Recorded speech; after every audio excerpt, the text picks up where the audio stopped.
శ్రీ కోట శ్రీనివాసరావు గారు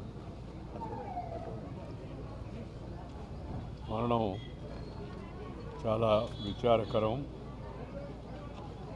ఆయన గొప్ప నటుడు.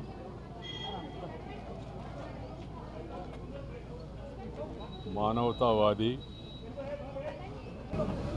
విలక్షణమైన పాత్రలను పోషించి మెప్పించి ప్రజల యొక్క అభిమానాన్ని పొందిన మహానటుడు.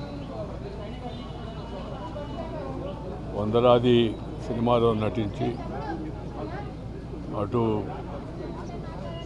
విలన్ పాత్రలో ఇటు విలక్షణమైన యాక్టర్ పాత్రలో ఆఖరి వరకు కూడా ఆయన సినిమాలో కనబడితే కాస్త హాస్యం పండుతుంది అనే విధంగా వారి సినిమాలు ఉండేవి.